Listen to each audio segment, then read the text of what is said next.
Welcome to the first episode of Methodantics, Investigating Dusty Ideas. I'm Sid Davis. I'm the Director of Music and Fine Arts at St. Luke's United Methodist Church, and this is my friend and colleague, Justin Bair. And I am the Associate Director of Worship and Music at St. Luke's, and I wear a lot of hats, but the hat that I wear now is Worship Coordinator, and so that's kind of what introduces us into this time and the reason we're doing this at all. Sid and I talk so much about the elements of worship, what makes those things more or less poignant for people. How do we change something and keep something that's really interesting, that is an ancient practice, that's something that's been going on in a really at least similar way for hundreds and hundreds of years. How do we make that really interesting for people, and how do we make it in such a way that you can have a new experience in worship doing something in a traditional way? This is all really new for me because I do not have a traditional background. I grew up in a non-denominational church in Spring, Texas, and I'm actually an ordained non-denominational minister. And I went to a non-denominational or multi-denominational college and seminary. Most of my experience is in a contemporary worship setting. I have a background in leading worship in a contemporary setting, of writing worship music, recording it in a contemporary setting. And when Sid first approached me of this idea of being a worship coordinator for a traditional service, I thought I should learn a little bit about traditional Methodist worship, because I didn't know as much as I thought I needed to know. And a lot of that I've learned along the way. A lot of that I have relied heavily on my predecessor, Norlin, who is just an encyclopedia of hymn knowledge and the knowledge of these terms and the traditions. And so that's been super helpful for me. But that's what leads us into this is I can sit in Sid's office, and I would say, why do we even do this? Why is this a thing for us? And he'd say, well, you know. And then he would go into this thing, and I'd say, why don't people know this? We need to know these things, because every time I would dig a little bit deeper into some aspect of worship that we've just glazed over, it would open up a new window for me, allow me to see it in a different way and worship a little bit deeper for that. And we want to be able to open that up to everyone else, these couch conversations as they were, to let you in on those and to see, how does this change something maybe you've known your entire life, or maybe like me, you're still pretty new to. How's that going to help you in your worship experience? I was raised in the Southern Baptist Church, in a very tiny Southern Baptist church, where several members of my family were responsible for making the music every Sunday. And I grew up with no knowledge of liturgical things at all. Christmas and Easter were about all I knew, and those were, one-day celebrations. And about my senior year of high school, I sort of fell out with the church and with music, as a matter of fact. And I didn't do anything for a while. And then when I was a sophomore in college, I became a music intern at the First United Methodist Church in the town where I went to school. And suddenly I was immersed in all of this liturgical stuff that I thought, where has this been all my life?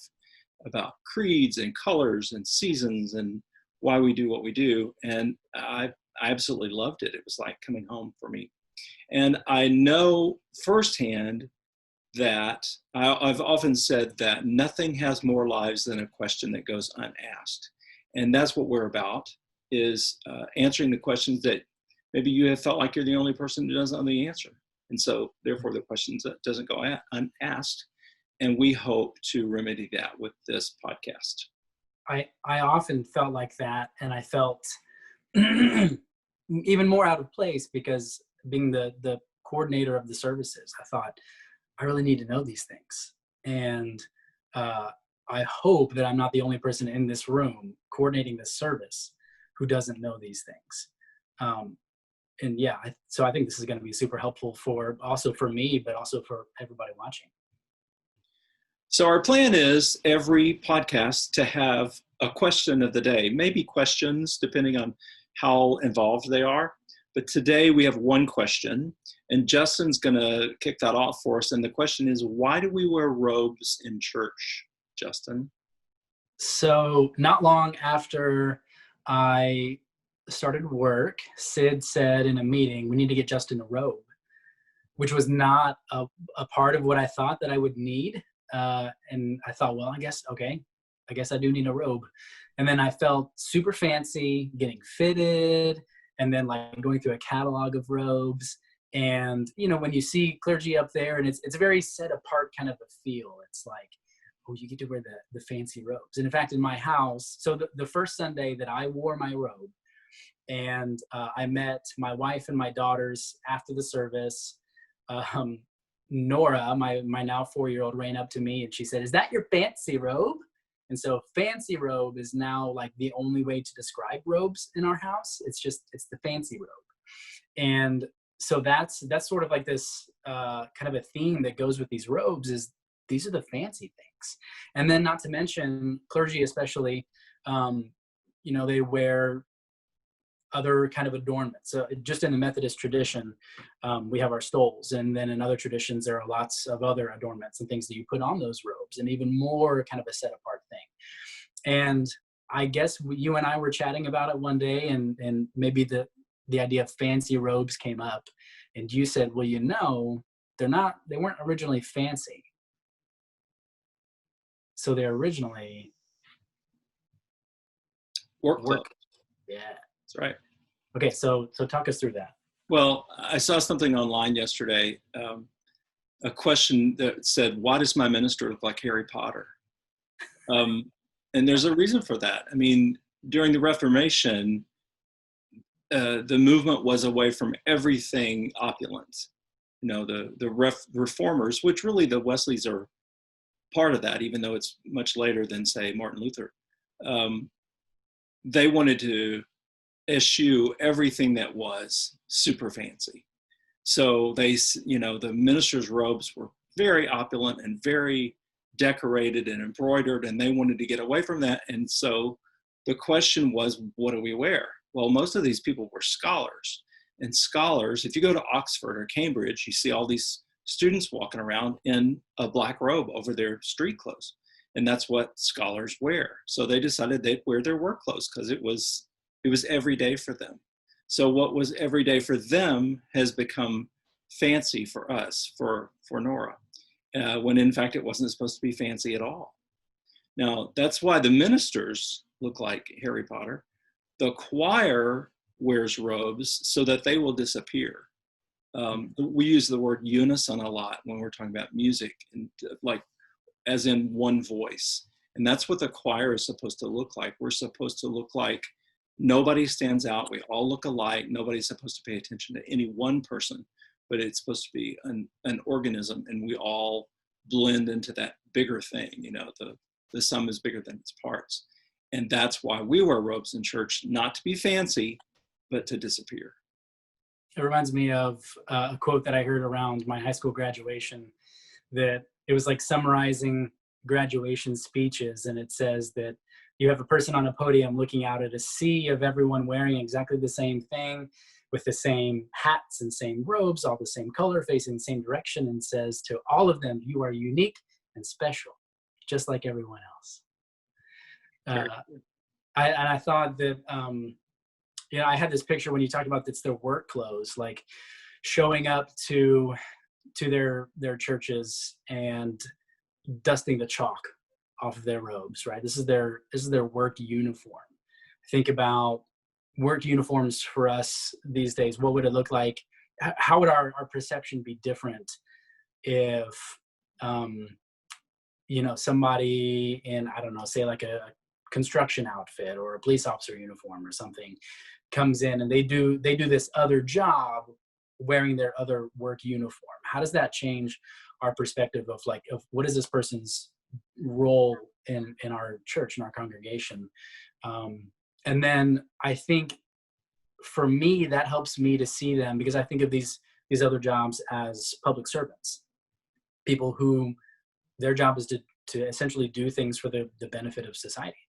And that helps me then to see anybody who's wearing a robe not as like this hierarchical, set apart fancier, as it were, but they are the servants of the community. They're the servants of the congregation.